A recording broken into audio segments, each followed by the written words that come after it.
The candle flame wavered against the cheap frosting on my birthday cake.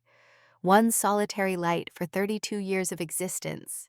I stared at it, mesmerized by how the tiny flame danced and struggled, much like I had been doing my entire life. The studio apartment around me held the stifling silence of loneliness, broken only by the distant honking of taxis on Chicago streets below. My name is Rebecca Morgan, and tonight should have been a celebration. Instead, the phone call from Eleanor Simmons, our family lawyer, had turned this birthday into the final punctuation mark on a chapter of loss. My parents, Thomas and Catherine Morgan, were truly gone forever. The reading of the will would happen tomorrow morning. The cake sat untouched as I stared out my window at the Chicago skyline. The glittering lights of skyscrapers mocked my darkness. I had spent the last 3 weeks trying to build my graphic design startup while processing the shocking loss of both parents in a car accident. Each day brought another client rejection, another unanswered email, another reminder that my dreams were slipping through my fingers like fine sand. I closed my eyes, remembering the last conversation with my mother. Her voice had been distant, preoccupied. "Rebecca, we need to discuss some family matters when we return from the trip." Whatever those matters were, they died with her on that rainy highway. Sleep evaded me that night. I tossed between tangled sheets, haunted by memories and worries about tomorrow. The morning light eventually crept through my blinds, finding me exhausted, but dressed in my most professional black dress and low heels. I applied concealer to the dark circles under my eyes, trying to mask my grief and exhaustion. The Simmons Law Office occupied the 20th floor of a glass and steel tower in downtown Chicago. The receptionist nodded sympathetically as I gave my name, ushering me toward a polished conference room. The space felt too large, too cold, with abstract paintings that seemed to float like expensive ghosts on the walls. The door opened, and my sister Vanessa walked in. At 28, she commanded attention without effort. Her camel-colored designer coat fit perfectly around her slender frame. Her dark hair fell in expensive waves, and her makeup was flawless despite the circumstances.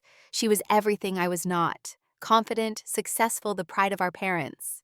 As the marketing director for a prominent Chicago firm, her life was a carefully curated social media success story.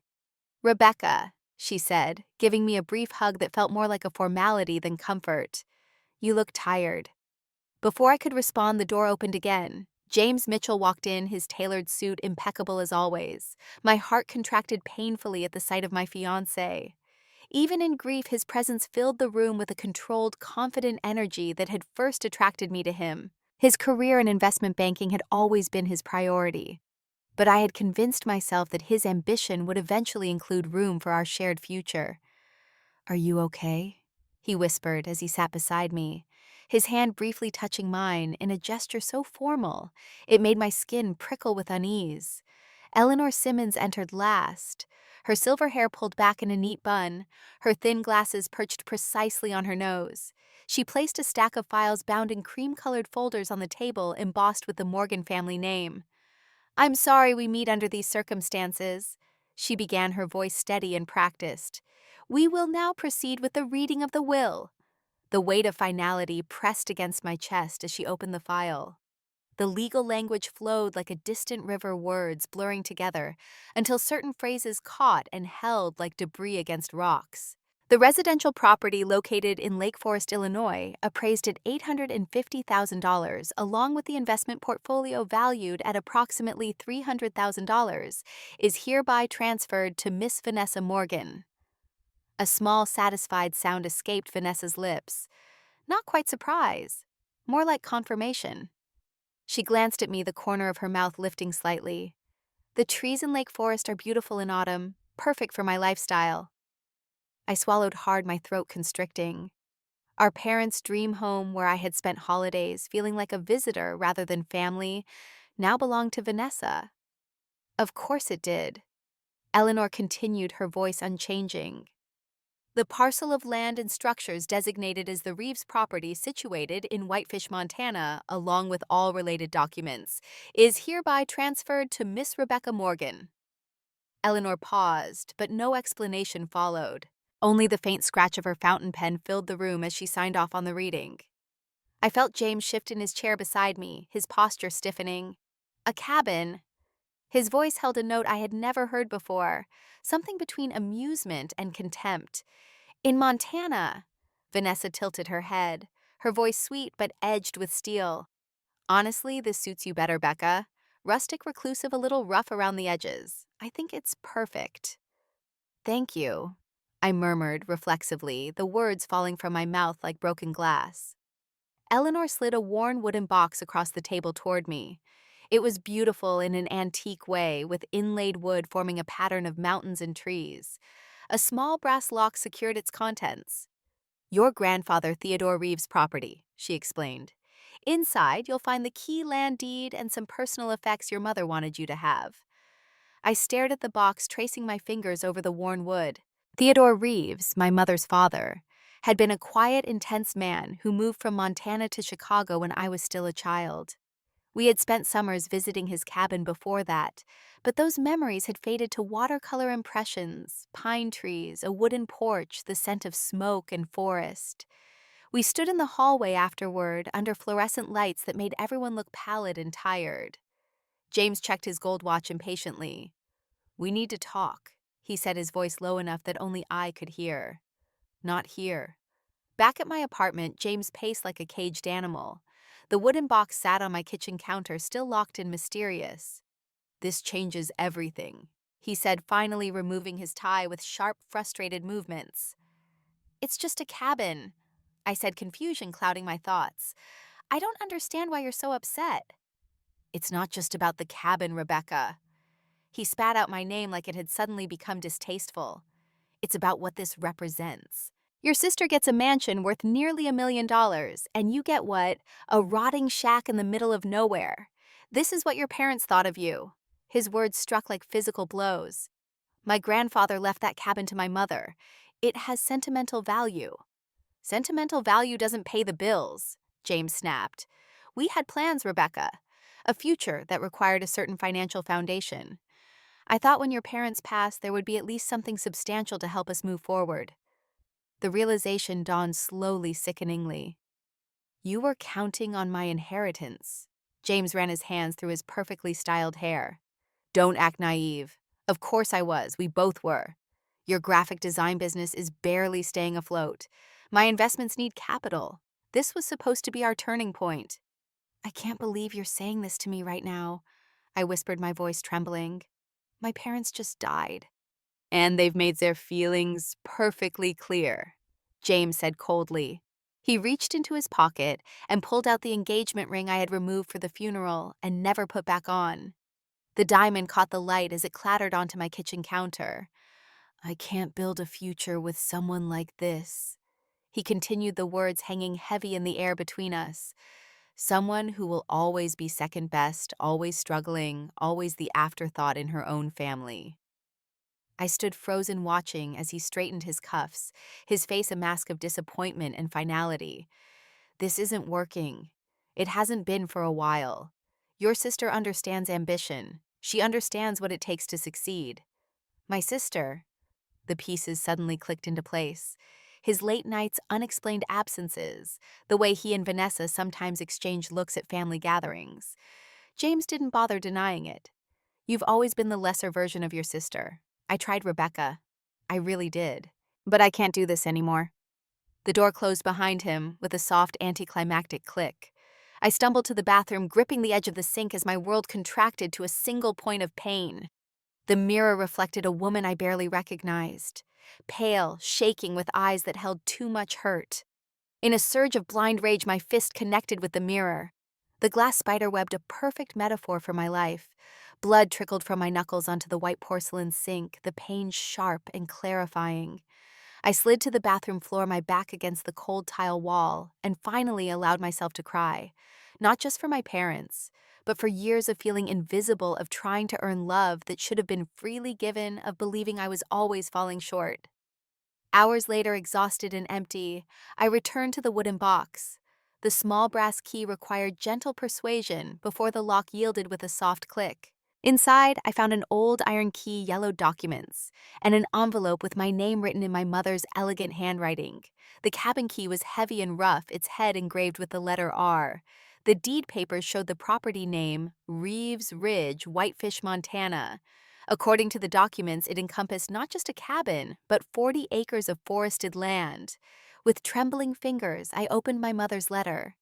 The paper was thick and expensive, the kind she used for important correspondence. My dear Rebecca, if you are reading this, it means your father and I are gone. I know you have always felt overlooked, but please know this was never our intention. Your grandfather Theodore saw in you what we sometimes fail to see, a quiet strength that doesn't need to announce itself to be powerful. He once told me, "The things the world dismisses often contain the greatest treasures.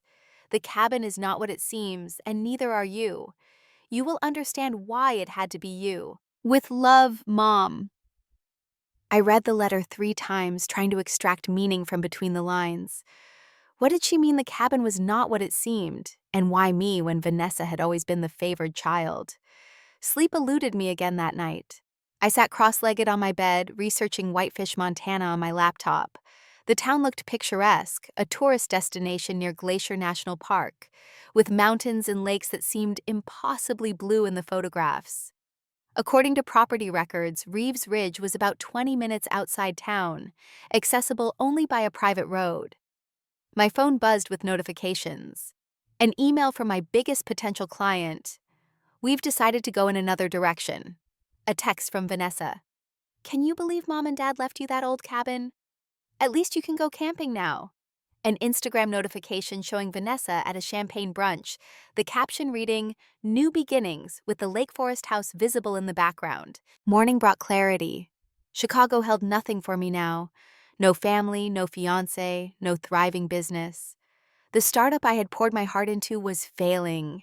The apartment I could barely afford felt like a cage. The city itself, once full of promise, now seemed to mock my failures. I opened my banking app, wincing at the balance. Enough for one-way plane ticket to Montana, and perhaps a month or two of basic expenses. After that, I would need to find work or sell the cabin. With methodical precision, I began closing accounts, canceling services, and packing the few possessions I wanted to keep. My entire life fit into 2 suitcases and a carry-on bag. The rest I donated or left behind. As I checked out of my apartment building, the manager handed me an envelope that had been delivered that morning. Inside was a business card for White Pine Development Company and a handwritten note. "Interested in purchasing your Montana property? Call for a competitive offer. We're already in discussions with your sister about adjacent land opportunities." The card troubled me. How did they know about the cabin already? And what did Vanessa have to do with any of this? At the airport, waiting to board my flight to Kalispell, my phone rang with Vanessa's ringtone. I let it go to voicemail. A text followed immediately. "I heard you're actually going to that dump. Call me before you make any rash decisions. James and I might have an opportunity for you." I turned off my phone and boarded the plane, watching Chicago shrink beneath me as we ascended into clouds. For the first time in weeks, I felt something other than grief and humiliation. Something that felt dangerously like hope. The plane touched down in Kalispell under a vast Montana sky that made Chicago's vaunted architecture seem small and insignificant. I rented a modest sedan, programmed the GPS coordinates from the deed, and began the drive to Whitefish. The town itself was charming, wooden storefronts, mountain views in every direction, and a sense of space I had never experienced in the city. I stopped at a local outfitter store to purchase supplies, aware that the cabin likely had no electricity or running water after years of abandonment. Heading up to Reeves Ridge, the store clerk, a woman in her 50s with weathered skin and kind eyes, studied me as I loaded a cart with lanterns, batteries, and non-perishable food. "How did you know?" I asked, startled. She smiled. "Small town, news travels. Plus you've got that city look about you, and Theodore Reeves's granddaughter coming to claim his property is the most interesting thing to happen here this month." "Did you know my grandfather?" "Everyone knew Theodore," she said, her expression softening. "Brilliant man. Kept to himself mostly, but always helped when the town needed it. There are stories about him, you know, about why he bought all that land up there." "What kind of stories?" She leaned closer. "They say he found something up there, something valuable, but he never told anyone what it was." She handed me a card with a name and number. Daniel Harrison. Call him before you head up to the cabin. The road gets tricky, especially if you're not used to mountain driving. He used to be a forest firefighter, now does guide work. He can help you settle in safely. I thanked her and finished my shopping, adding warm clothes, boots, and emergency supplies to my purchases.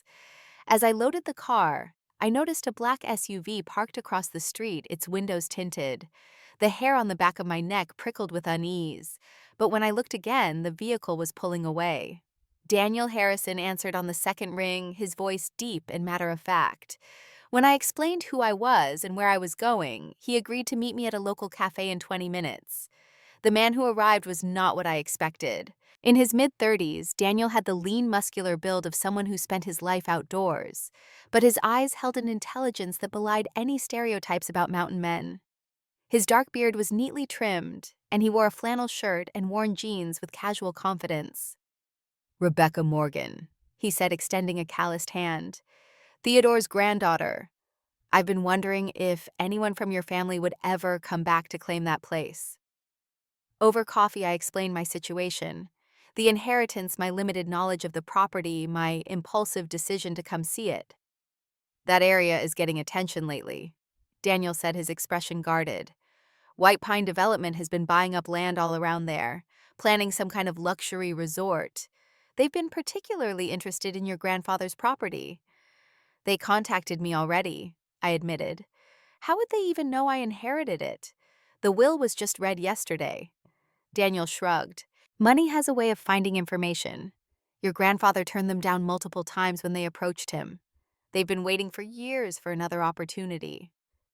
"Why would they want an old cabin in the woods so badly?" "That's the question, isn't it?" Daniel studied me with sudden intensity. "Your grandfather wasn't just some hermit in the woods, Rebecca. He was a geologist, one of the best, and he chose that land very specifically." The conversation shifted to practical matters after that.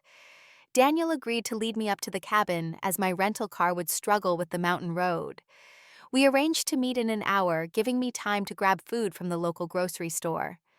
As I paid for my groceries, I caught sight of a familiar figure through the store window.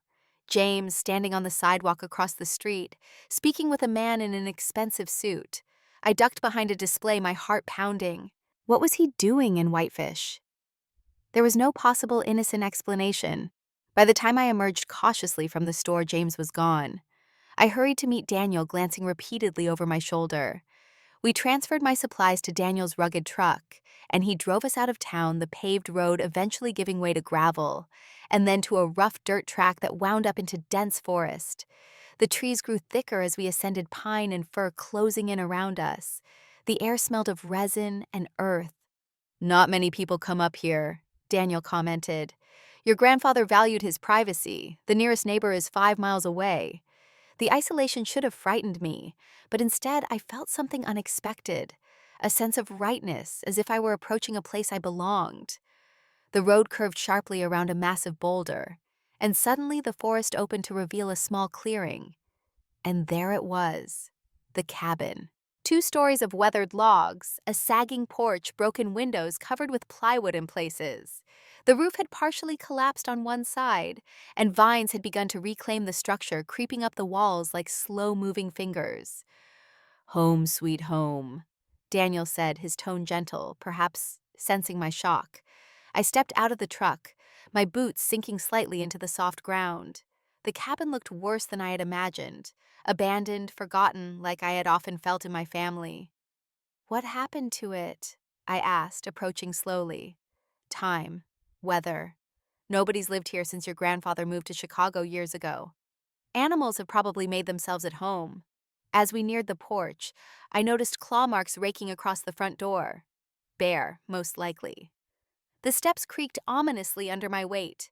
Daniel produced a crowbar from his truck and carefully pried open the door, which had swollen in its frame. The smell hit me first. Mildew, animal droppings, the musty odor of abandonment. Dust motes danced in the sunlight that streamed through broken windows and holes in the roof. What furniture remained was covered in debris. A collapsed armchair, a dining table with one broken leg, shelves that had pulled away from the walls and spilled their contents onto the floor. "It's not as bad as it looks," Daniel said, though his tone belied his optimism. "The structure is solid. These old cabins were built to last." I stepped further inside my eyes, adjusting to the dimness. Family photos hung crooked on the walls, their glass shattered, the images faded. I recognized my mother as a young woman standing beside Theodore on the porch of this very cabin. They were smiling, her arm around his waist, his hand on her shoulder. They looked happy, connected in a way I had never witnessed between them in my lifetime. "I can help you clean up," Daniel offered. "Get the basic necessities working. There's a generator out back that might still run. The well should be good. Your grandfather dug it deep." I nodded, unable to form words. The enormity of what I had done, leaving Chicago for this, threatened to overwhelm me. "Why don't we unload your supplies?" he continued kindly. "I'll get the generator going if I can. You can decide if you want to stay or head back to town for the night." As Daniel worked on the generator, I began the process of reclaiming one corner of the main room, sweeping away debris, wiping down surfaces, setting up my sleeping bag on a relatively clean patch of floor. Each stroke of the broom felt like an act of defiance against my parents' dismissal, against James's betrayal, against Vanessa's smug superiority. By sunset, we had made modest progress. The generator hummed to life, providing enough electricity for basic lighting. Daniel had fixed the most critical broken window, checked the chimney for nests, and started a small fire in the wood stove. The warmth pushed back against the mountain chill that descended with the darkness. "I'll come back tomorrow," he promised as he prepared to leave. "Bring more supplies. For tonight, keep the fire going and the doors locked. There are bears in these woods, and they get curious about human food." I thanked him, suddenly terrified at the prospect of being alone in this dilapidated structure. But pride kept me from asking to return to town. This was my property now, perhaps the only thing I truly owned in the world. I would not abandon it on the first night. After Daniel left the forest, sounds intensified. The rustle of wind through the pines, the occasional crack of a branch, the distant call of an owl. I sat close to the wood stove, the dancing flames casting long shadows across the walls. On the mantelpiece, partially hidden by fallen debris, I spotted a leather-bound book. I carefully extracted it. A journal, its pages yellowed and stained, many entries rendered illegible by water damage. The handwriting was cramped, but precise, unmistakably my grandfather's. I opened to a random page, straining to read in the dim light. October 15th, 1985. The samples confirm my suspicions. What I found here goes beyond anything in the published literature. I've secured the necessary permits under the guise of timber assessment, but caution is paramount. There are always eyes watching valuable land. Catherine visited today. I wish I could tell her everything, but the fewer who know, the safer we all remain. The entry sent a chill through me that had nothing to do with the mountain air. What had my grandfather found on this land?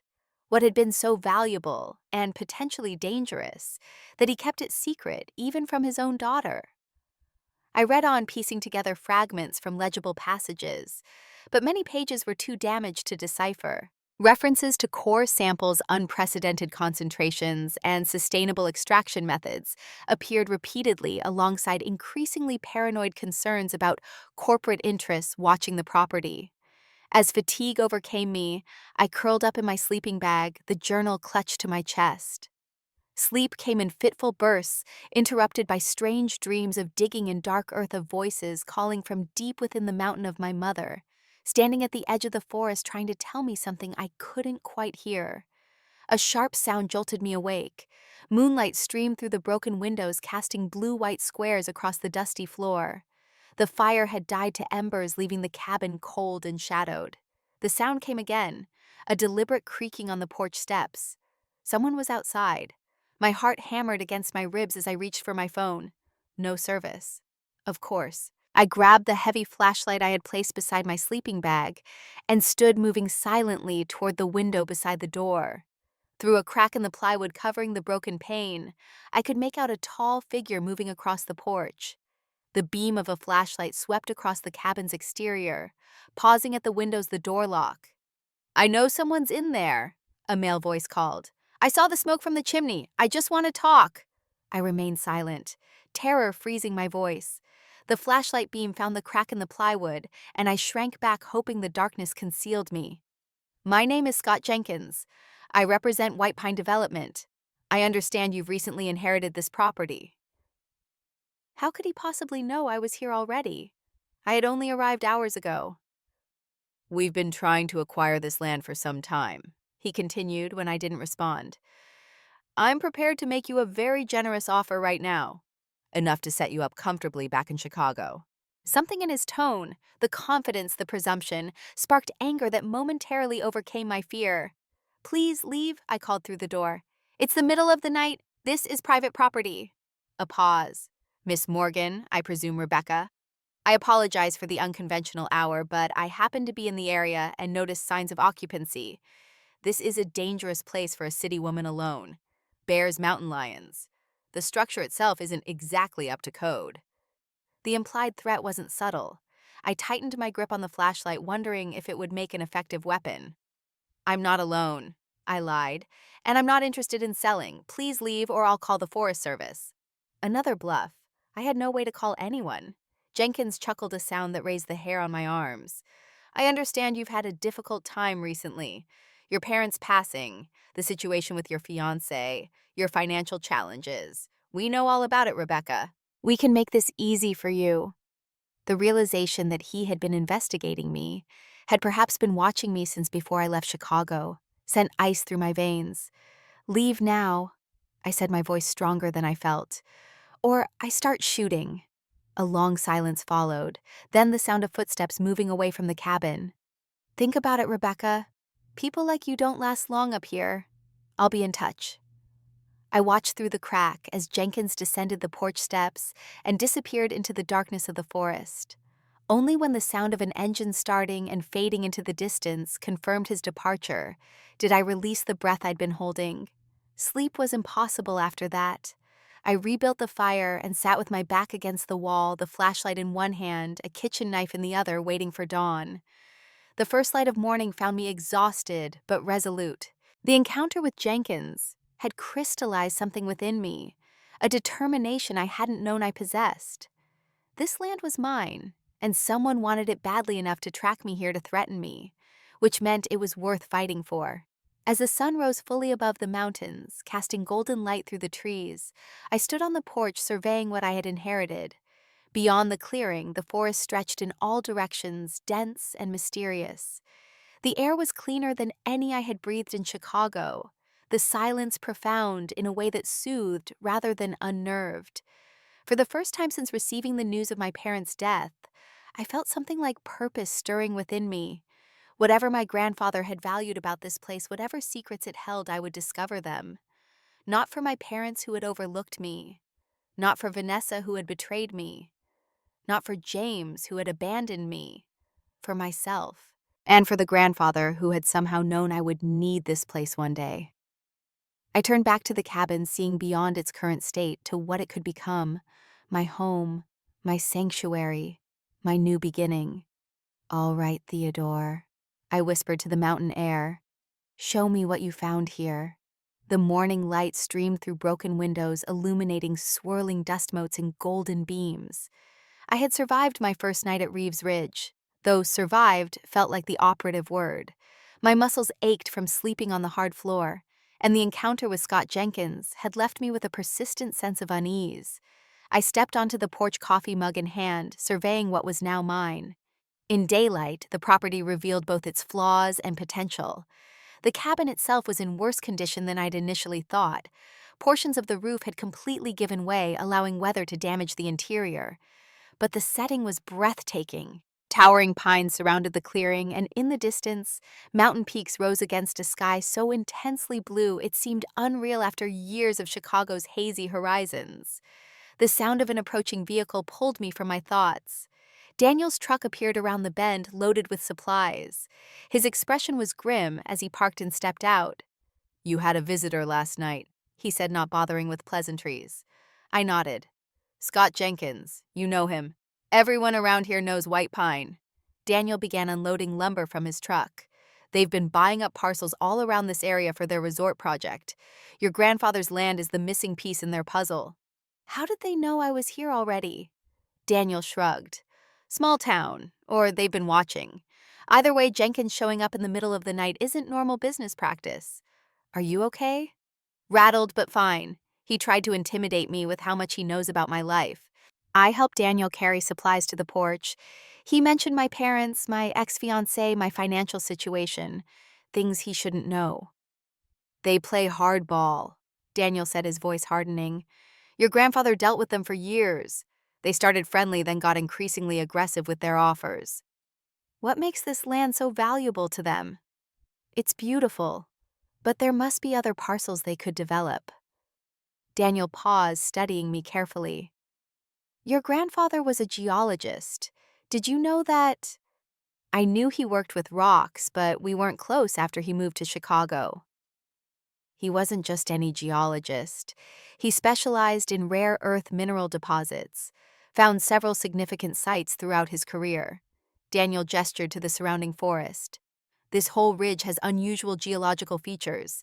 Theodore spent years mapping it, taking samples.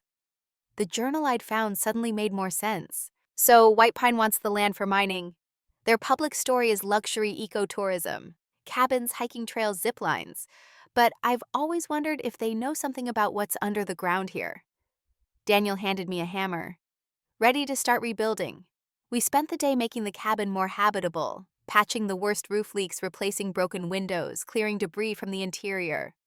As we worked, I told Daniel about finding my grandfather's journal, about the cryptic entries referencing valuable discoveries. That sounds like Theodore, he said, nailing a new board into place. He was careful, private. If he found something significant, he wouldn't announce it to the world. He'd document it, secure the legal rights, and develop a plan for sustainable extraction. By mid-afternoon, we had made substantial progress. The cabin was still far from comfortable, but at least it no longer felt like it might collapse around me. Daniel helped me set up a proper camping stove and showed me how to use the hand pump for the well. The water's clean, he assured me. Your grandfather had it tested regularly. For bathing, you can heat water on the stove for now. We'll work on proper plumbing later if you decide to stay. I'm staying, I said, surprising myself with the conviction in my voice. At least until I figure out what's going on here. Daniel nodded, a small smile touching his lips. Good. This place has been empty too long. As the sun began its descent behind the mountains, Daniel prepared to leave. Lock up tight tonight. I don't think Jenkins will come back so soon, but it's better to be cautious. I'll return tomorrow morning. Alone again, I continued exploring the cabin more thoroughly. The main floor consisted of a living area with the wood stove, a rudimentary kitchen, and what had once been my grandfather's study. Upstairs held two small bedrooms, both in varying states of disrepair. In the study, I found bookshelves filled with volumes on geology, mining, engineering, and environmental conservation. Many were annotated in my grandfather's precise handwriting. Maps of the region covered one wall with markings and notes that meant nothing to me. I was searching for more journals, anything that might explain what Theodore had discovered here. As daylight faded, I lit the lanterns and continued my exploration. The floor of the study was covered with a thick hand-woven rug in faded geometric patterns. As I pulled it back to check the condition of the floorboards beneath, I noticed something odd. One plank in the center was darker than the others, with the grain running perpendicular to the surrounding wood. I knelt, running my fingers along the edges of the anomalous board. It was secured differently too, with old hand-forged nails, rather than the machine-cut ones used elsewhere. When I tapped it with my knuckles, the sound rang hollow. My heart raced as I retrieved a pry bar from the tools Daniel had left. Carefully, I wedged it under the edge of the board and applied gentle pressure. With a groan of rusty nails, the plank lifted, revealing a small metal box embedded in the floor joists. The box was made of steel, weathered but intact with a simple latch. Inside, I found a folded map of the property, far more detailed than the one on the deed, showing topographical features, and marked with a series of coordinates. Beneath the map lay a small leather pouch and a folded paper with a sequence of numbers and letters that appeared to be some kind of code. I emptied the pouch into my palm. 3 small rocks tumbled out, unremarkable at first glance, dull gray with faint bluish streaks. But when I held them to the light, they revealed an inner luminescence, catching the lantern's glow and reflecting it in mesmerizing patterns. I was still studying the stones when a sound outside froze me in place, the distinctive crunch of footsteps on gravel. Quickly, I returned the stones to the pouch, shoved everything back in the box, and replaced the floorboard. I had just pulled the rug back into position when a sharp knock sounded on the door. "Rebecca, it's Sarah from the outfitter store." A woman's voice, nervous and urgent. I approached cautiously, flashlight in hand. Through the window, I could see the middle-aged woman who had helped me shop yesterday, her expression tense in the beam of my light. "I'm sorry to come up here so late," she said when I cracked the door, "but I saw some men in town asking about you, showing your picture. Not locals, they mentioned White Pine, but something felt wrong. I thought you should know." "What kind of men?" I asked, my mouth suddenly dry. "Corporate types, expensive suits that don't belong in Whitefish. One of them mentioned your sister's name, said they were business associates trying to reach you about a family matter." Vanessa. Of course she would be involved somehow. "Thank you for the warning," Sarah nodded, glancing nervously into the darkness surrounding the cabin. "Be careful, Rebecca. People have been talking about Theodore's land for years. All kinds of rumors about what he found up here." After she left, I double-checked every lock and window. Sleep seemed impossible, but exhaustion eventually claimed me. My dreams were filled with glowing stones and faceless men in suits, searching through endless forests. I woke to the sound of Daniel's truck in the morning. He had brought more supplies and, more importantly, news. "Jenkins and his colleagues have been asking all over town about you." He confirmed, helping me prepare breakfast on the camping stove. "And there's a black SUV with Illinois plates parked at the Mountain Lodge. Checked in yesterday under the name Mitchell." "James," I said, the coffee in my stomach turning sour. "My ex-fiancé. He must be working with White Pine somehow." I showed Daniel what I'd found under the floorboard. His eyes widened when he saw the stones. "I've seen these before," he said quietly. "Your grandfather showed me similar samples years ago. They're rare earth elements, the kind used in everything from smartphones to electric vehicles to military technology. Valuable, incredibly, and getting more valuable every year as technology advances. The U.S. imports most of its supply from China. A domestic source of this quality would be worth billions." The magnitude of what Theodore might have discovered here began to sink in.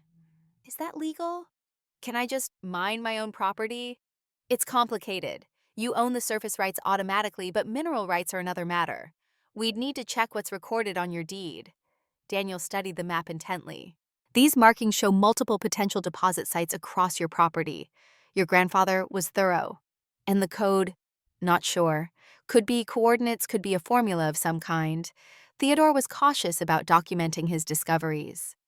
We spent the morning securing the cabin further, reinforcing doors and windows against unwanted visitors. Daniel taught me basic safety protocols for living in bear country and showed me how to operate the emergency radio he'd brought. "No cell service up here, but this will reach the ranger station if you have trouble." He hesitated. "Rebecca, I don't want to alarm you, but I think you should know something else about your grandfather." "What is it?" "About 15 years ago, there was a dispute between Theodore and Philip Jenkins, Scott's father. They had been colleagues once, working for the same geological survey company. The story goes that Philip used Theodore's research without permission, claimed a significant discovery as his own. It made Philip's career, but Theodore never forgave him. That's why White Pine is so interested in this land," I realized. "Jenkins knows exactly what my grandfather found here." Daniel nodded grimly. "And they've been waiting for years for their chance to get it." After Daniel left, I returned to the study, determined to decode my grandfather's findings. The sequence from the hidden box seemed to match markings on the detailed map, potentially indicating specific locations on the property. I spent hours cross-referencing the code with books from Theodore's library, trying different geological classification systems, geographical coordinates, even simple substitution ciphers. By late afternoon, my eyes burned from the effort and frustration gnawed at me. Taking a break, I stepped outside for fresh air. The forest welcomed me with the scent of pine and earth. I followed a narrow trail that led from behind the cabin into the woods, hoping it might clear my mind. The path wound through dense trees before gradually ascending along a rocky ridge.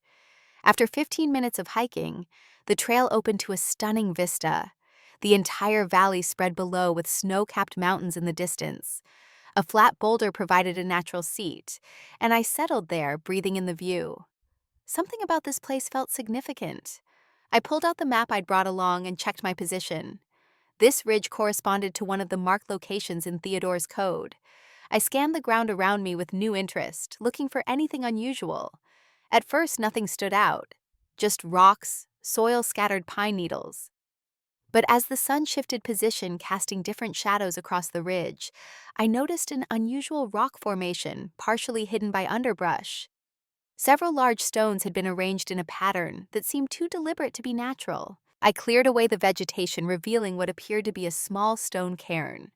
When I carefully removed the top stone, I found a metal container wedged inside. The watertight case contained a small notebook preserved despite years of exposure to the elements. The handwriting was unmistakably my grandfather's, but this journal was different from the one I'd found in the cabin. The entries were precise scientific, recordings of mineral compositions, extraction potential, sustainability considerations. One passage caught my attention. Site 3 confirms initial findings: concentrated deposits at 30 to 45 feet depth, extending approximately 2.7 miles along the northeastern ridge. Conservative estimates indicate commercial viability for 35 plus years, using limited impact extraction methods. The cave system provides natural access points, reducing environmental disruption. Cave system. I scanned the horizon looking for anything that might indicate such a feature. The terrain was rugged with numerous rock outcroppings and cliffs. Any of them could potentially conceal a cave entrance. The sound of a snapping branch behind me sent adrenaline coursing through my veins. I whirled around to see two men in hiking gear emerging from the trail. Their clothing looked expensive and barely used, not typical hikers. "Miss Morgan," the taller one called. "Scott Jenkins sent us to check on you. Dangerous area for a woman alone." Every instinct screamed danger. I stuffed the notebook into my jacket pocket and backed toward the ridge's edge. "I'm fine. This is private property." The men exchanged glances. "We have some papers for you to review. Development proposals. Mr. Jenkins thought you might be more receptive after having time to see the challenges of maintaining this land." "Any proposals can go through my lawyer," I said, though I had no lawyer yet. "Please leave."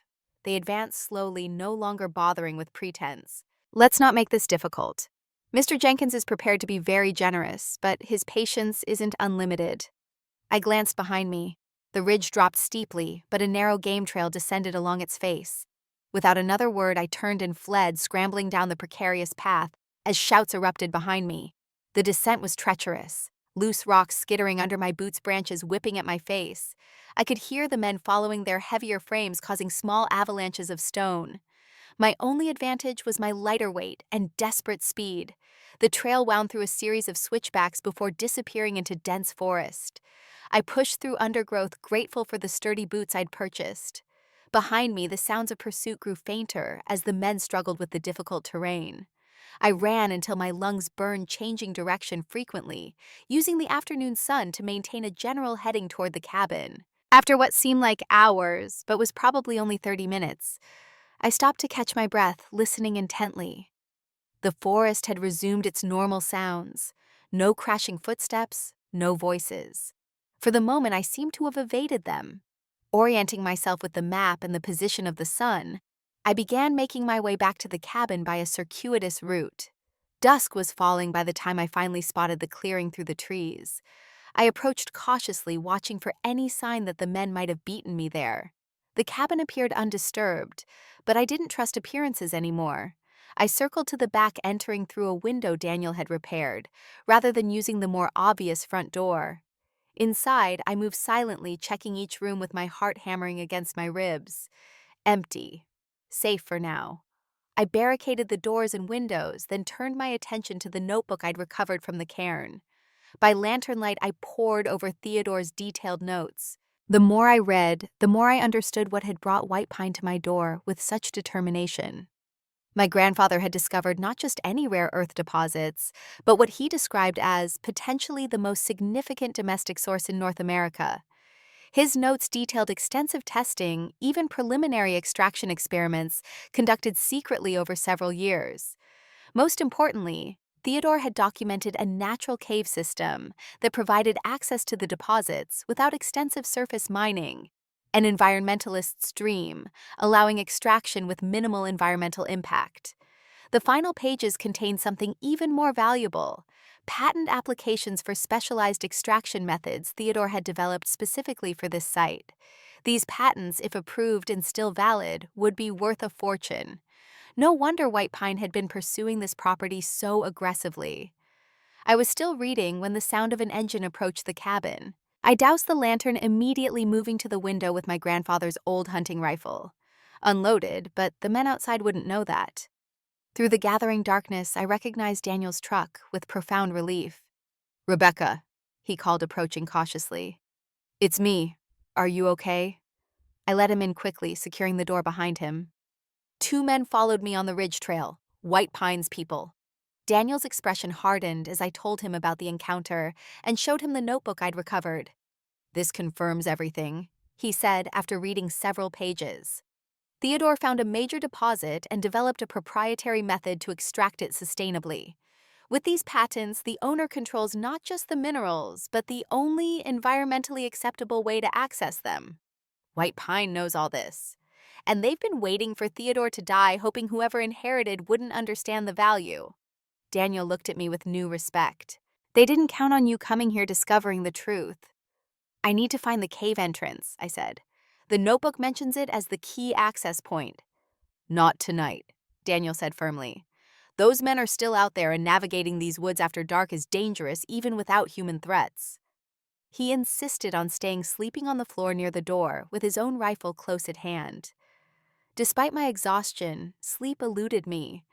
My mind raced with the implications of what I'd learned and the dangers that surrounded me. When I finally drifted off, my dreams were filled with dark caves glittering with luminous stones and shadowy figures pursuing me through endless forest.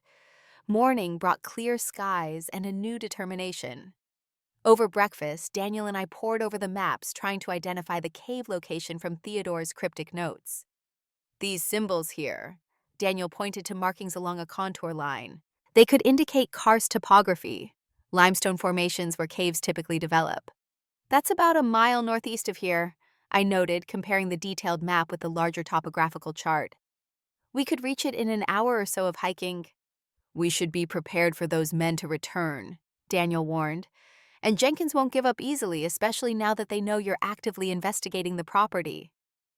"I need to secure my legal position," I said.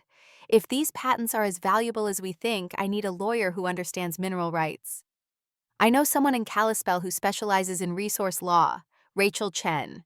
She's fought against development companies before and won." Daniel wrote down her contact information. "But first, let's find that cave. Seeing is believing, and we need to know exactly what we're dealing with." We set out after securing the cabin, taking a roundabout route to avoid potential watchers. Daniel moved through the forest with the quiet confidence of someone who had spent a lifetime in these woods, pointing out tracks and signs I would have missed entirely. "Bear passed through here yesterday," he murmured, indicating massive paw prints in soft earth. "We should make some noise as we hike. They usually avoid humans if they hear us coming." The terrain grew increasingly rugged as we approached the area marked on the map. Limestone outcroppings jutted from the forest floor, and the pine trees gave way to more diverse vegetation around a small stream that cut through the landscape. "Perfect conditions for cave formation," Daniel explained. "Water dissolves the limestone over thousands of years, creating underground passages." We searched for nearly 2 hours, examining every rock face and crevice in the area. The cave entrance, when we finally found it, was so well concealed that we nearly missed it entirely. A narrow opening behind a fallen tree, partially obscured by thick undergrowth. "Your grandfather was clever," Daniel said, clearing vines from the entrance. "You'd never find this unless you knew exactly where to look." The opening was just wide enough for a person to squeeze through. Daniel produced headlamps from his pack, handing one to me. "Stay close. Cave systems can be disorienting, and this one likely hasn't been visited in years." I nodded, fighting back a wave of claustrophobia as we entered the narrow passage. The temperature dropped immediately, the air turning cool and damp against my skin. The beam of my headlamp created dancing shadows on rough stone walls as we moved deeper into the mountain. The passage widened gradually, until we emerged into a chamber so vast that our lights couldn't reach the ceiling. Water dripped somewhere in the darkness, the sound echoing eerily around us. Stalactites hung like stone icicles formed by centuries of mineral-laden water. Theodore's journal mentioned markers, I said, my voice sounding strange in the cavernous space. We moved carefully through the chamber, our lights revealing multiple passages leading deeper into the earth. On a rock wall near one such passage, I spotted what we were looking for, a small symbol carved into the stone matching one from the notebook. This way, I said, heart racing with excitement and apprehension. The marked passage descended gradually, requiring us to climb over rock formations and wade through shallow underground streams. After about 20 minutes of difficult progress, the tunnel opened into another chamber smaller than the first, but with a remarkable feature: veins of unusual minerals embedded in the walls glittering in our headlamp beams with the same luminescence as the sample stones. My God, Daniel breathed. I've never seen a concentration like this. These are dysprosium, neodymium, possibly cerium, some of the most valuable rare earth elements, and they're just exposed here. I ran my fingers along the glittering vein. The notebook said there are multiple chambers with similar deposits throughout the system. This is worth billions, Rebecca, Daniel said quietly. And that's just what we can see. The geological survey data in your grandfather's notes suggests the deposit extends for miles under your property. The enormity of what Theodore had left me began to sink in. This wasn't just land or a broken-down cabin. It was a legacy of incalculable value and responsibility. How do I protect this? I whispered more to myself than to Daniel. White Pine will never stop coming after it. First, we document everything, Daniel said practically. Then we talked to Rachel Chen about securing your mineral rights and reviving Theodore's patents. With legal protection in place, you can decide how to proceed. Develop it yourself with environmentally sound methods, partner with a responsible company, even create a research reserve. We spent another hour exploring and photographing the cave system, finding 2 more chambers with similar mineral veins. Theodore had mapped it all meticulously, noting the most concentrated deposits and potential extraction points. His vision for sustainable development was clear in his notes. Minimal surface disruption, controlled access through the natural cave system processing methods that would leave the surrounding forest and watershed intact. As we emerged from the cave into late afternoon sunlight, I felt transformed by what I'd seen. The broken cabin, the threats from White Pine, even my family's betrayal. All seemed manageable now that I understood what I was fighting for. We should head back before dark, Daniel suggested, checking his watch. And tomorrow, I think it's time to visit Rachel Chen. We had just started down the trail when a sound stopped us cold. Voices, multiple people coming from the direction of the cabin. White Pine's people, Daniel whispered, pulling me behind a large tree. They must have been watching the property, waiting for us to leave. We crept closer, staying concealed in the underbrush. From our vantage point, we could see 4 men searching the cabin, systematically emptying drawers, pulling books from shelves, lifting floorboards. Looking for Theodore's research, I whispered. The patents, the maps. We need to get to town, Daniel murmured. My truck is parked behind the cabin. They'll see us if we try for it. So we hike out, I decided. We can reach the main road before dark if we hurry. We retreated silently, taking a game trail that led away from both the cave and the cabin. The descent was challenging, steep in places with loose rocks that threatened to announce our presence with every step. But Daniel knew these woods intimately, guiding us along less obvious paths that would be difficult to follow. As dusk settled over the forest, we reached the main road that connected Whitefish to the outlying properties. We had walked perhaps half a mile toward town when headlights appeared behind us, a vehicle moving slowly along the rural road. Into the trees, Daniel hissed, pulling me off the road. We crouched in the underbrush as the vehicle approached, a black SUV with tinted windows moving at a crawl, clearly searching. It passed our hiding place and continued down the road, but Daniel kept us concealed. Another one might be following, he explained. Let's wait. Sure enough, a second vehicle appeared minutes later. A silver sedan I recognized with a jolt of anger and fear. James's car. My ex-fiancé, I whispered to Daniel. He must be working with White Pine. The sedan passed, and we waited several more minutes before venturing back onto the road. We walked in tense silence, alert for any sound of returning vehicles. After about 3 miles, lights appeared ahead, the outskirts of Whitefish. "We'll go to Margaret's place," Daniel decided. "The town librarian I told you about. She was friends with your grandfather. We can trust her." Margaret White lived in a small bungalow on a quiet street near the library. Despite the late hour, she welcomed us without question when Daniel explained the situation.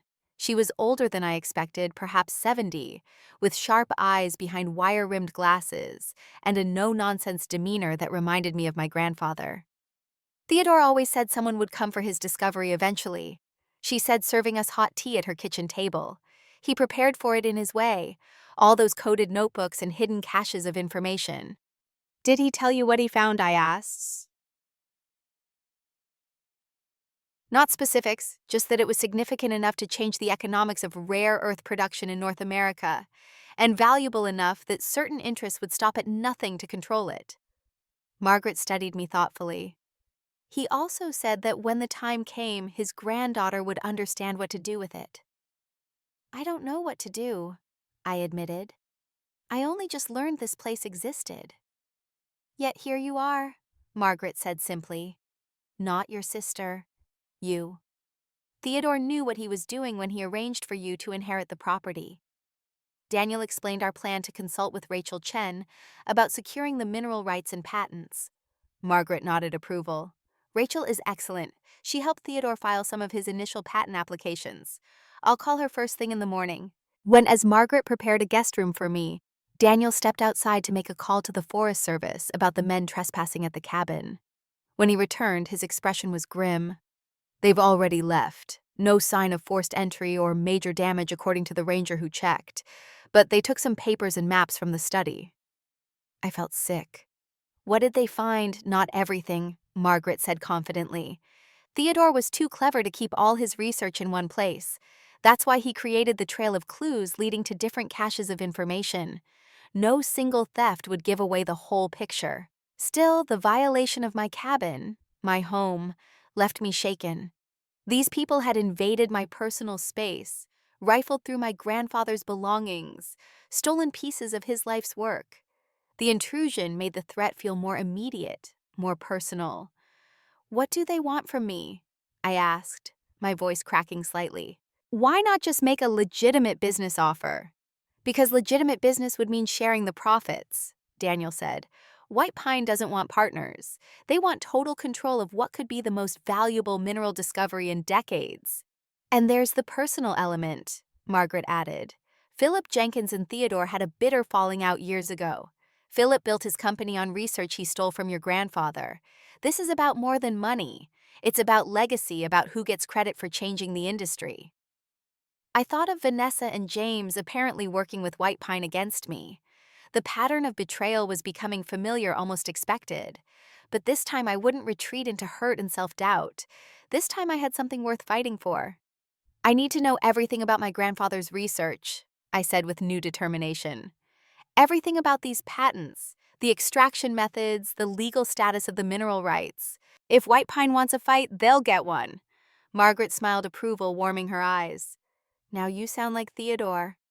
That night, sleeping in Margaret's guest room, I dreamed of my grandfather.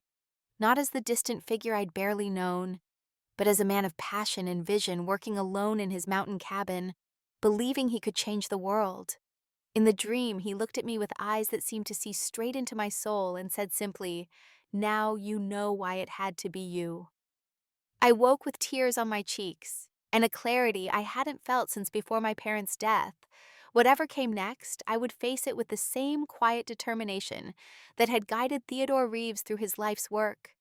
"I understand now," I whispered to the pre-dawn darkness. "And I won't let you down." Morning light filtered through lace curtains in Margaret's guest room, waking me gently.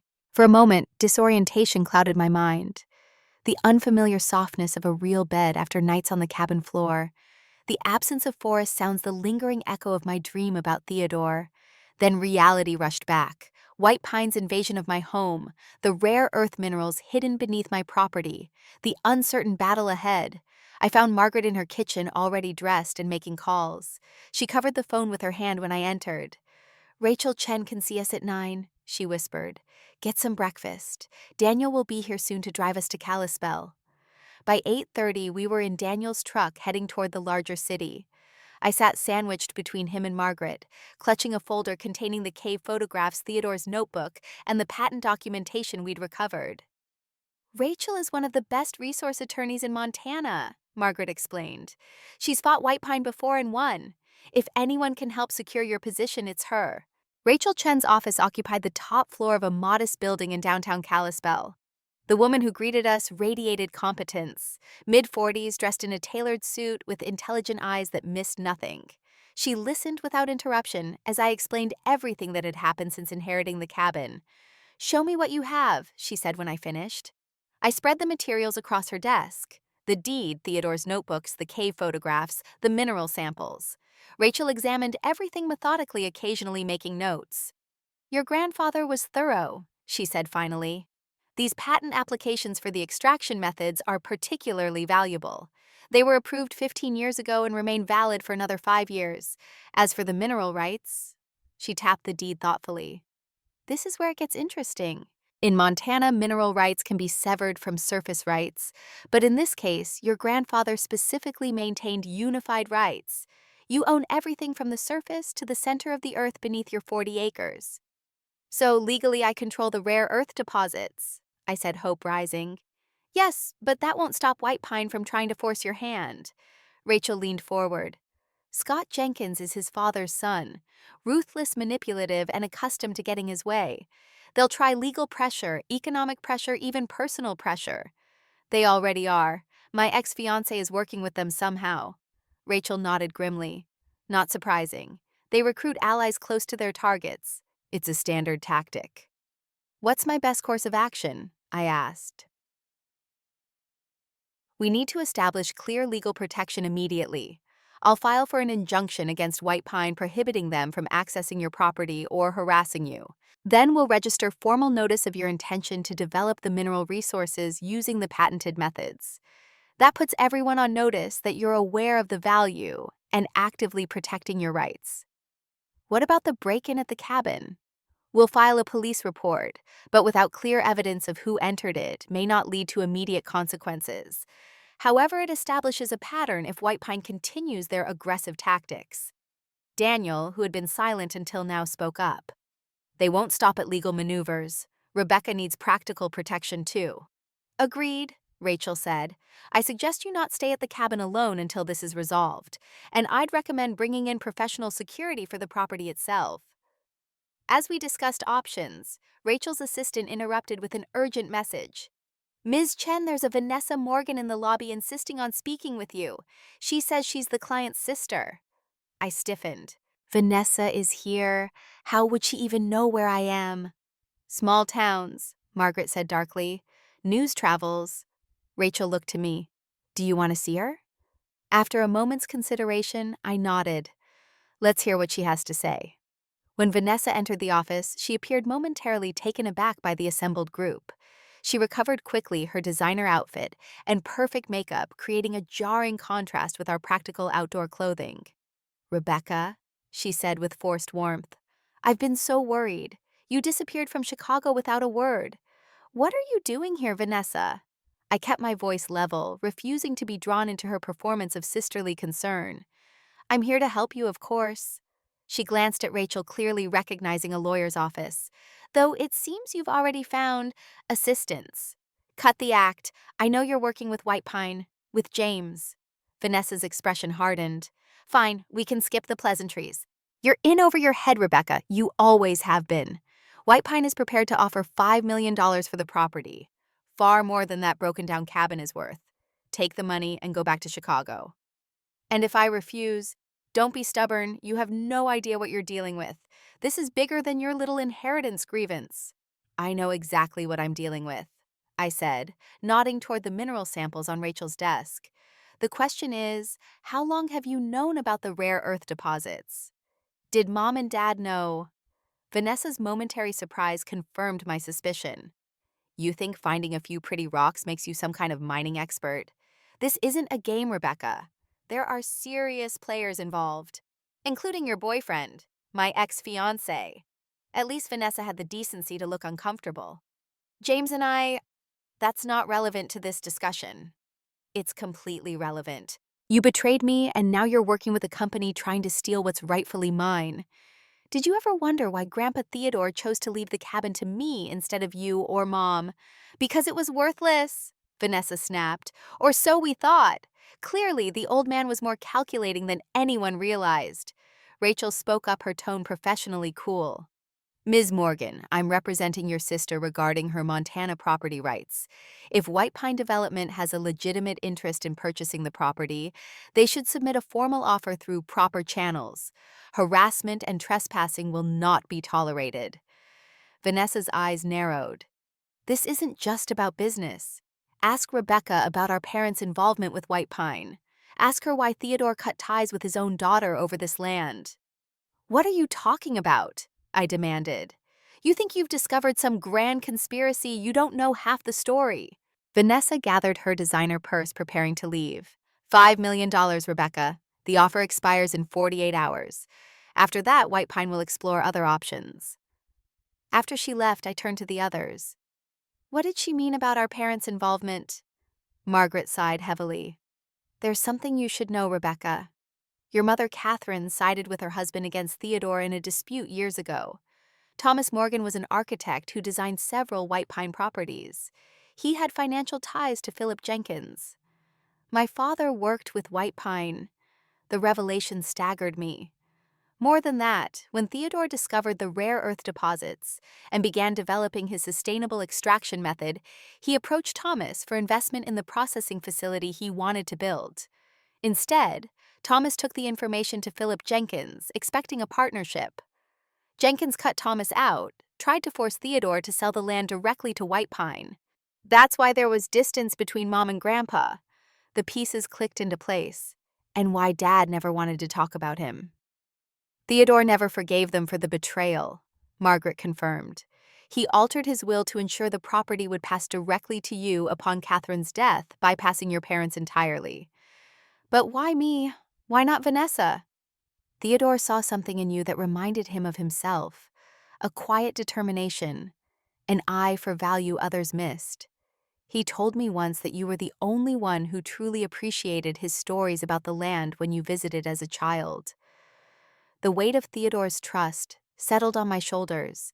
He had seen in me something my own parents had missed, had entrusted me with his life's most significant discovery, despite years of estrangement from the family. Vanessa's threat about other options concerns me, Rachel said, pulling us back to the immediate situation. White Pine has a reputation for creating problems when they can't buy what they want.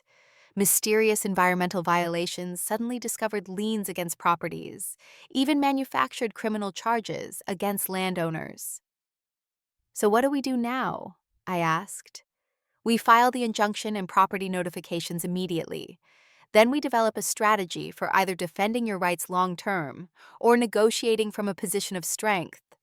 But $5 million is insultingly low for what you have. The deposits alone are worth billions. Daniel, who had been quietly observing, spoke up. There's another option. Theodore always talked about creating a research foundation, developing the resources in an environmentally responsible way, while advancing the science of sustainable extraction. That would require substantial startup capital, Rachel pointed out. Perhaps, I said slowly. But what if we approached investors other than White Pine competitors, who'd value Theodore's patents and extraction methods? Rachel looked thoughtful. That could work. With the right partners and Theodore's patents, you could maintain controlling interest while accessing the necessary capital. It would be a fitting legacy. By afternoon, Rachel had filed the injunction and property notifications. She'd also arranged for a security company to monitor the cabin and surrounding property. We agreed I would stay in Whitefish rather than returning to the isolated cabin immediately. I'll need a few days to prepare a comprehensive development proposal, Rachel explained. In the meantime, keep a low profile and avoid any contact with White Pine representatives. As we left her office, Daniel suggested we stop for a late lunch at a cafe before returning to Whitefish.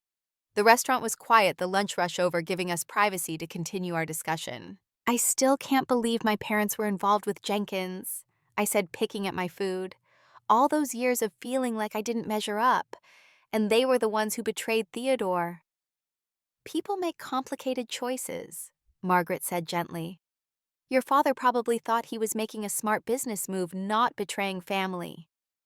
And my mother chose her husband over her father. The parallel to my own situation with James wasn't lost on me. I almost made the same mistake. Daniel reached across the table, briefly touching my hand. But you didn't. You chose to come here to discover the truth for yourself. Our conversation was interrupted by the arrival of an unexpected visitor, Scott Jenkins himself, impeccably dressed in a suit that seemed out of place in the casual Montana cafe. Ms. Morgan, he said, sliding uninvited into the empty chair at our table. I hoped we might have a chance to speak privately. There's nothing to discuss, Mr. Jenkins, I replied coldly. Any communication should go through my attorney. Always so formal. He smiled, but the expression didn't reach his eyes. We're practically family given the history between our fathers. I just learned about that history. It doesn't incline me to trust you. Ancient water under very old bridges, Jenkins dismissed. I'm here to improve the offer my associates conveyed through your sister. $10 million, Rebecca. Think of what you could do with that kind of money. The property isn't for sale. Jenkins's smile tightened. Everyone has a price.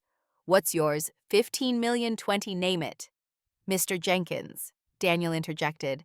Ms. Morgan has made her position clear. Jenkins gave Daniel a dismissive glance before returning his attention to me. Your grandfather was stubborn too. It didn't serve him well in the end. He died without ever seeing his discovery reach its potential. All those years of work wasted.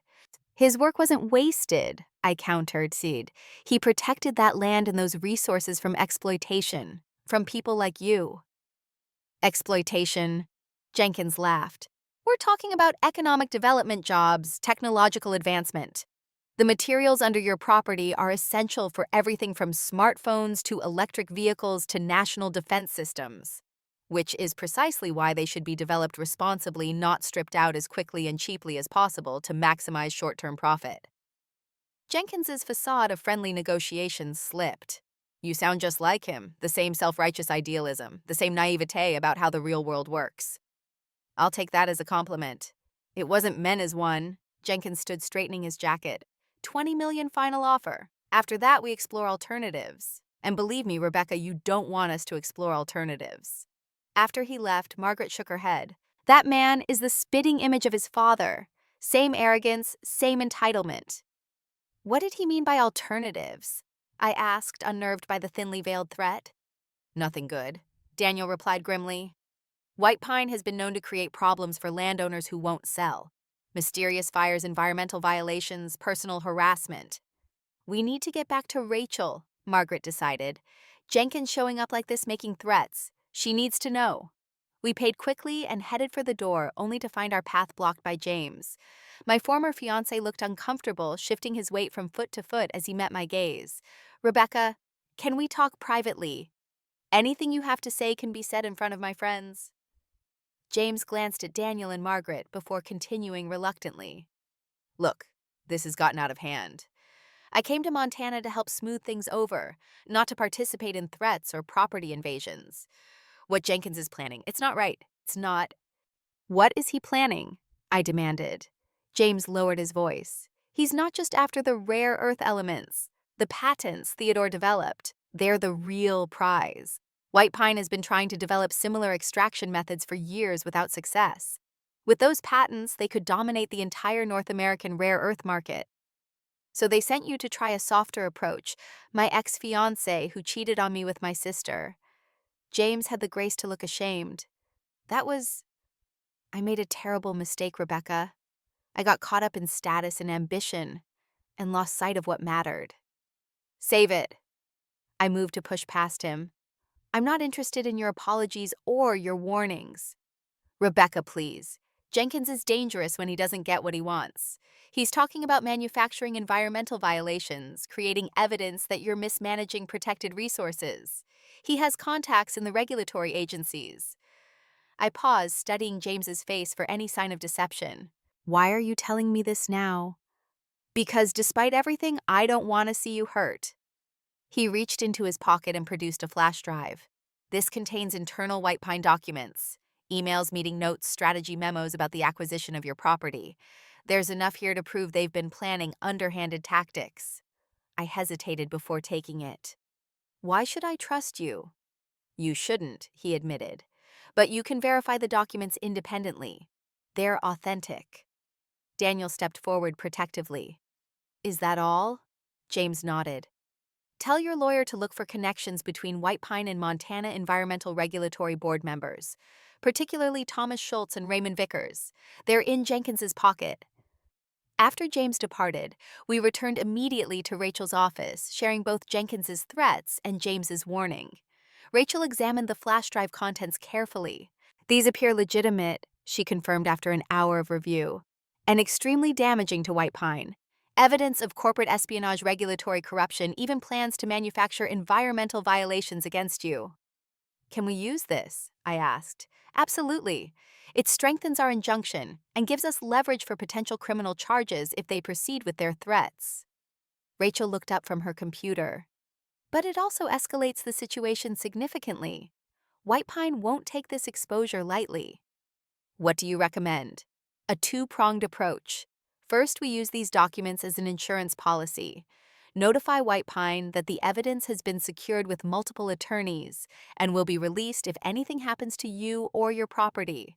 Second, we accelerate our development plan to establish your active management of the resources before they can create problems.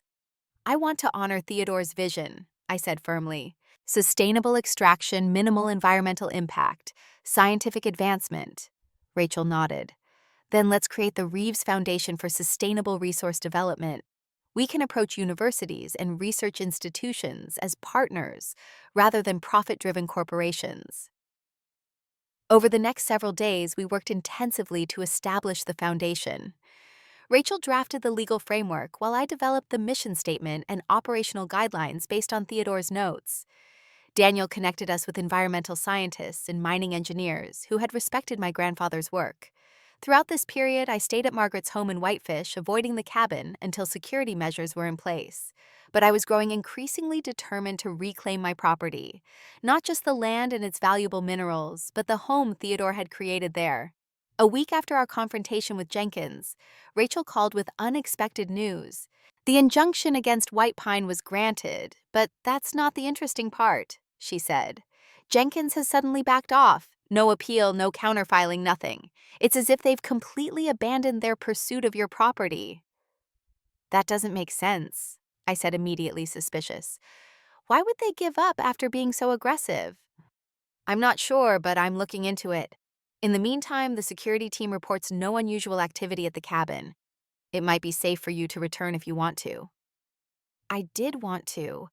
Despite its dilapidated condition, the cabin had begun to feel like home. The first place that was truly mine, connected to the one family member who had valued me for myself. Daniel insisted on accompanying me, driving us up the mountain road with careful attention to our surroundings. The cabin appeared untouched since the break-in, peaceful in the afternoon sunlight. I'll check the interior, Daniel said, drawing a small handgun from his jacket. Wait here, he returned minutes later. All clear. No signs of disturbance since the security team installed the cameras. We spent the afternoon continuing the cleanup and repair work we'd begun before the confrontation with White Pine. Daniel replaced more broken windows, while I sorted through Theodore's books and papers, organizing what remained after the theft. As evening approached, Daniel reluctantly prepared to leave. I don't like the idea of you staying alone here tonight, especially with White Pine's sudden retreat. It feels wrong. The security team is monitoring the property, I reminded him. And I need to do this, reclaim my home on my terms. After extracting my promise to keep the satellite phone nearby and call it the first sign of trouble, Daniel departed. The cabin felt different now, no longer alien and intimidating, but familiar, almost welcoming. I prepared a simple dinner on the camping stove, and sat on the porch watching the sunset paint the mountains in shades of gold and crimson. For the first time since my parents' death, since James's betrayal, since the reading of the will, I felt a sense of peace. Whatever challenges lay ahead, I had found something here worth fighting for. Not just valuable minerals, but a connection to my own history, a purpose that resonated with my deepest values. I was preparing for bed when the satellite phone rang. Margaret's voice came through, tense and urgent. "Rebecca, turn on your emergency radio, channel 7, now." I complied and immediately heard the local emergency broadcast. "Attention residents of Whitefish and surrounding areas. Forest fire reported on Reeves Ridge moving northeast. Mandatory evacuation in effect for all properties within 5 miles of the ridge. Emergency personnel en route." "A fire? But there hasn't been lightning, and it's not even fire season," I said, stepping outside to scan the horizon. In the distance, an ominous orange glow illuminated the night sky. "It's not natural," Margaret said grimly. "Daniel just called. He's on his way back to get you. The fire started near your property line, multiple ignition points. He says it has white pine written all over it." My blood ran cold. "The cave system. They're trying to burn me out to gain access. Or destroy evidence of the deposits if they can't have them," Margaret agreed. "Get whatever you can carry of Theodore's research and be ready when Daniel arrives. This is their alternative approach." I moved quickly, gathering Theodore's notebooks, the mineral samples, and the most critical documentation into a backpack. The smell of smoke was growing stronger, carried on a wind that had begun to gust ominously. Daniel's truck roared up the drive 20 minutes later, headlights cutting through the thickening smoke. He leapt out, face streaked with ash. "The fire's moving fast," he shouted over the growing wind. "Forest Service is responding, but it's already reached the north corner of your property. We need to go now." As we threw my belongings into the truck, a new sound rose above the wind, the mechanical growl of heavy equipment moving through the forest. "What is that?" I asked, straining to see through the smoke. Daniel's expression darkened. "Bulldozers. Creating a firebreak supposedly. Want to bet they're from white pine. They're using the fire as cover to access the cave system," I realized. "We have to stop them." "We have to get you to safety first," Daniel insisted, guiding me toward the passenger door.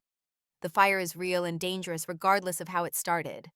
A blinding flash of headlights cut through the smoke as another vehicle pulled into the clearing. Rachel Chen's SUV. She emerged wearing jeans and a heavy jacket, a far cry from her usual professional attire. "I brought reinforcements," she announced, as 2 more vehicles appeared behind her. "State environmental protection officers and a court representative with an emergency injunction preventing any fire remediation by private entities on your land. We anticipated Jenkins might try something like this." The next hours passed in a blur of activity. As firefighters battled the advancing flames, Rachel's legal team confronted the White Pine bulldozer operators, presenting the emergency court orders. State officials documented the unnatural fire pattern, collecting evidence of accelerants and deliberate ignition points.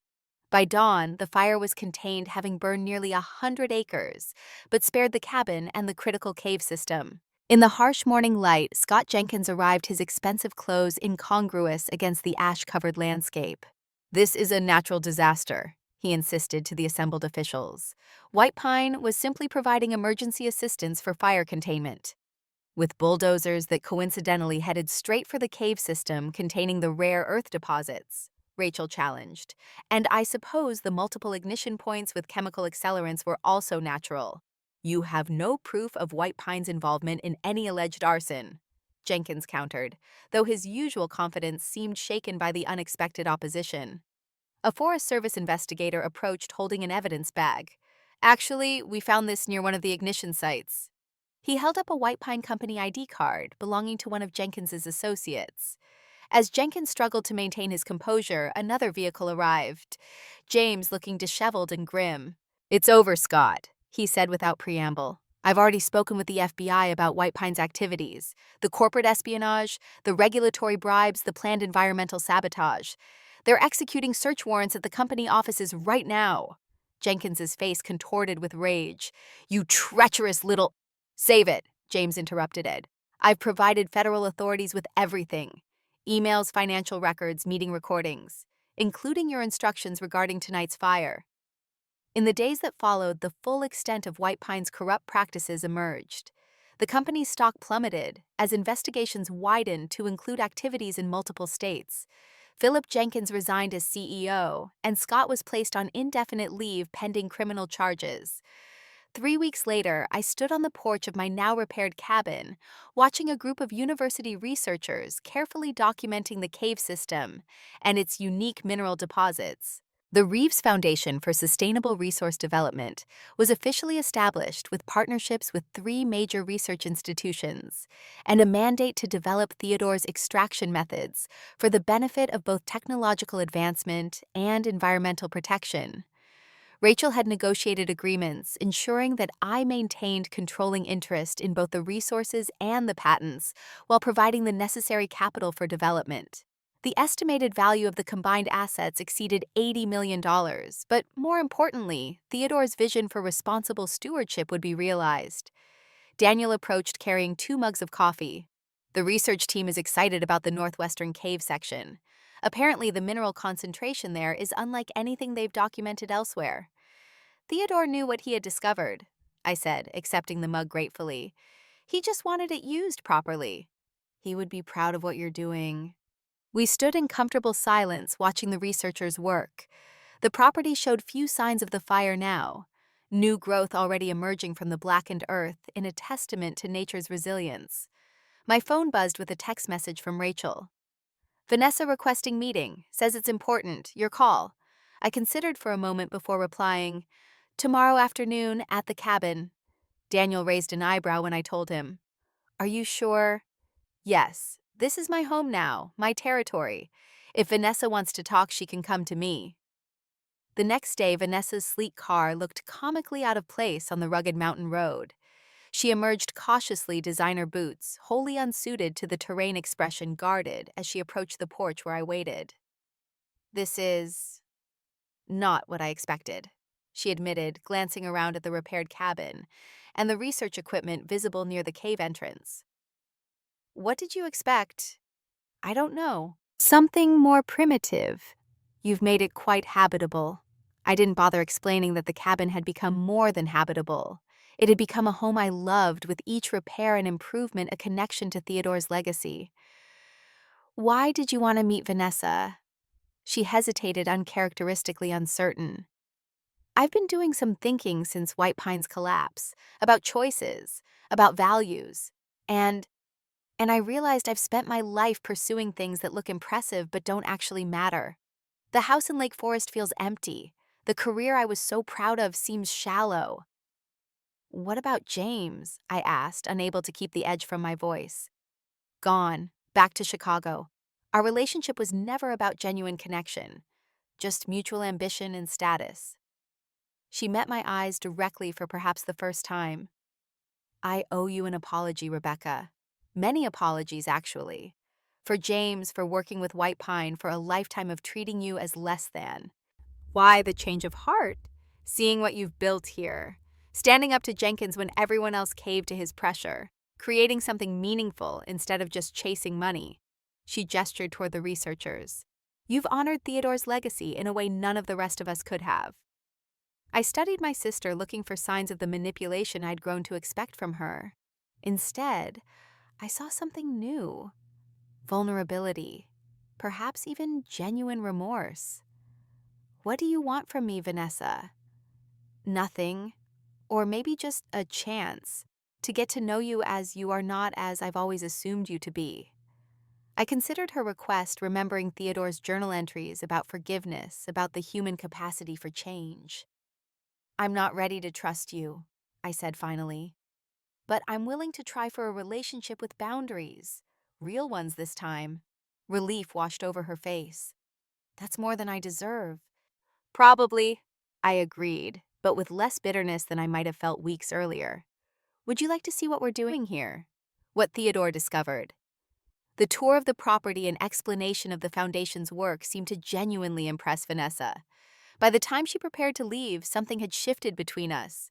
Not forgiveness exactly, but perhaps the beginning of understanding. As spring turned to summer, the cabin transformed. Solar panels provided reliable electricity. A new well pump delivered running water. The porch was rebuilt with comfortable chairs positioned to capture the spectacular mountain views. Inside, Theodore's study became the heart of the home. His books and maps now properly displayed his vision carried forward through my work with the foundation. Daniel became a constant presence, his expertise invaluable to the research team, his companionship increasingly important to me. Our relationship evolved naturally built on shared values and mutual respect, rather than the superficial attraction that had characterized my time with James. One evening, as we sat on the porch watching the sunset, Daniel asked the question that had been hovering between us for weeks. Will you stay in Montana even after the foundation is fully established? I looked out at the mountains, at the forest recovering from the fire, with new growth at the cabin that had become more than an inheritance. It had become a purpose. Yes, I said simply. This is home now. His hand found mine warm and calloused from honest work. I was hoping you'd say that. Later that night, after Daniel had gone, I sat alone in Theodore's study, now mine, reading through one of his earliest journals. A passage caught my attention, written decades ago, but speaking directly to my present. The true value of discovery lies not in what we find beneath the earth, but in what we choose to do with that knowledge. Wealth can corrupt or empower. Resources can be exploited or stewarded. The choice determines not just the legacy we leave, but the people we become in making it. I closed the journal filled with gratitude for the grandfather who had seen in me what my parents never could. Not just the potential for success, but the character to use that success wisely. The broken cabin he had left me contained more than rare earth minerals worth millions. It contained the most valuable inheritance of all, the chance to discover my own worth measured not by others' expectations, but by the courage to stand firm in my convictions. Outside, the Montana night unfurled in a tapestry of stars brighter and more numerous than I had ever seen in Chicago. Somewhere in that vastness, I like to think Theodore was watching, satisfied that his life's most important discovery had found its rightful guardian. I had come to Reeves Ridge broken and betrayed, seeking only escape. I had found instead a treasure beyond price, purpose, belonging, and the quiet strength that comes from finally recognizing your own value. I understand now, I whispered to the starlit sky, why it had to be me.